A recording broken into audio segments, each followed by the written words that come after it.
جارا یکمین لباجار کوبانی بشک تایبت جبو درمانکرنا درونی جهیل دسته تندرستی یا ریوبریا خوسر و تی دامازراندن. ناونده کو د دسپیکه ده 14 اندام تدانه ریوبریا و دبیجه کو حوجداریه که لزگین بو. جبر زختین درونی یین کو گلی حریم تیر درباس دبن او جیج بر مرجن شر و کوش بربون و گفین روزانه. کلور جبو همی مرجن تندرستی دی درمانکرنا پسیکولوژی هر وها جبو زاروکان به چالاکین بن فرهی پشتگیری پسیکولوژی بیت پیدا کردن.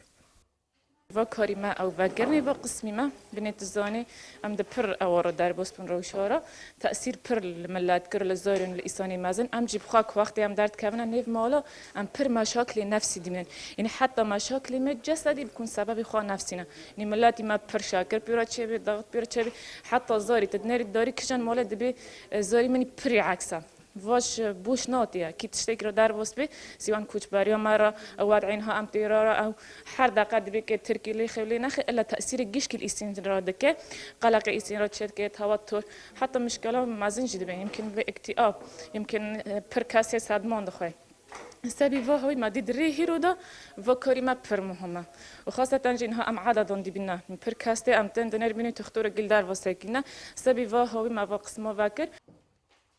دیگل چالکی ناونده تیمک تایبت هیچ بو هشیار کرنا جنخوشیا کرونا و دانسینا کار و بار ناونده لباجر دیگرن.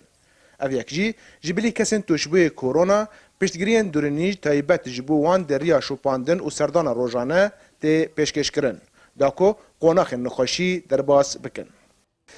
دپیورا حوالی ما بحث نخوشی کرونا دکن و نخوشیان نکو تدی نام لدا چیبی نال کوبانی چیبیه بیتر جوان را سر ام بیژن شتو خواجه بپارزن چه خواند به بخون او مناع جانی سین قوون دکن چطور مثلا ام بیژن ادوات خوی شخصی معقمات فلان بیوان وان شتو استخدام بکن دپیرا کسک جمعه او جهوال میج فريق سی اش دبلیو ام بیژن حالات اصابه متابعت که و حالات متابعین جی وان جی متابعت که به سبیل چه دعمکی نفسی بدیوان او جی شکر حتی خواب ببینن لگوری ریوبریا و ناونده او د کار خود دواره کیمبونا کارمند و پسپورانده بگلک دجواری و زحمتیان را روبرونه. هر وها هیوی دکن که خباتا ناونده بردوام بکه و برفره ببه و درمان کرنا نخوشی سیکلوجی ین کرونیک جی بگره نافخواه. رضوان بیزار، کردستان 24